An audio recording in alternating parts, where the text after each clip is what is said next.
Praise the lord. క్రీస్తు ప్రభునందు ప్రియ దేవునికి బిడ్డలారా, తపస్కాలపు అనుదిన వాక్యానికి మీ అందరినీ కూడా ప్రేమతో ఆహ్వానిస్తూ ఉన్నాము.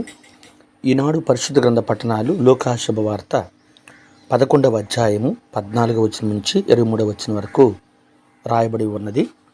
మరి ఈరోజు ప్రభు మనకు చెప్పేటువంటి మాట, యేసు ప్రభు బెల్బోజా అంటే యేసు ప్రభు దయ్యమును ప్రాలదూరుట అనే అంశాన్ని ప్రభు మనకు నేర్పిస్తూ ఉన్నాడు. ప్రియ స్నేహితులారా, ఈ సమయంలో ఒకసారి కనుక మనం ఆలోచన చేసినట్లయితే, ఆనాడు యేసు ప్రభు వారు ఒక వ్యక్తులు మోగ దయ్యాన్ని ప్రాలదూరటం మనం చూస్తూ ఉన్నాం. ఈ మోగ దయ్యాన్ని ప్రాలదూరినప్పుడు ప్రజలందరూ కూడా ఆశ్చర్యపడారు. అప్పుడు పరిసయ్యులు ఏమనుకుంటున్నారంటే, ఈయన మరి దయ్యాలకు అధిపతి అయినటువంటి బెల్జూబా అనేటువంటి అధిపతిగా ఉన్నటువంటి ఆయనతో మాత్రమే ఈ దయ్యాలను ప్రాలదూలుస్తున్నాడని వారికి అంచనాకు వచ్చారు.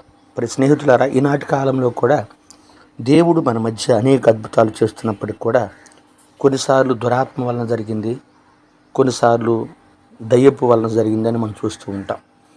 అయితే మనం గ్రహించినట్లయితే కొన్నిసార్లు నిజంగానే దయ్యాల వల్ల జరగవచ్చు, లేదా దేవుని యొక్క శక్తి వల్ల కూడా జరగవచ్చు. కానీ మనం దాన్ని గ్రహించగలిగేటువంటి వ్యక్తులుగా ఉండాలి.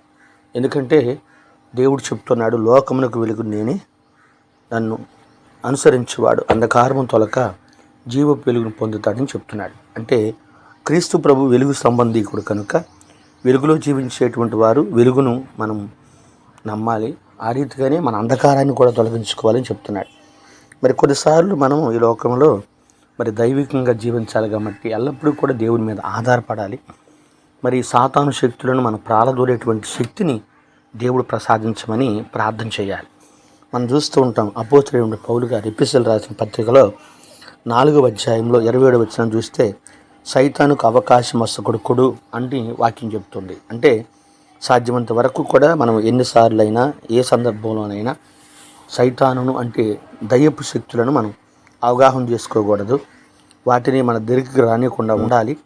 రెండవదిగా మనం చూస్తే సైతాను ఆ యొక్క కార్యాలకు మనం లోబడి ఉండకూడదు.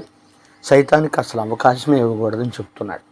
ఆనాడు మనం చూస్తాం ఆదికాండంలో గనుక, మరి ఆనాడు అవ్వమ్మ గారు సైతానుతో అవకాశాన్ని కలిగించడం వల్లనే మరి ప్రేరణ కలిగించి మరి పాపానికి లోనుగా తీసుకెళ్ళినట్లుగా మనం చూస్తున్నాం. కనుక ప్రియ స్నేహితులారా, ఒకసారి మనం ఆలోచన చేసుకున్నట్లయితే మనము దేవుని బిడ్డలుగా జీవించడానికి ప్రయత్నం చేయాలి. ప్రతిదాన్ని కూడా మనం మరి యేసు ప్రభు వారిని తప్పు పట్టినట్లుగా కొన్నిసార్లు తప్పుడు ఆలోచనతో మనం జీవించకూడదని ఈనాడు పరిశుద్ధ గ్రంథ పట్టణాలు మనం బోధిస్తున్నాయి. కనుక మరి లోకంలో దేవుని యొక్క శక్తి వేరు, దయ్యపు శక్తి వేరు.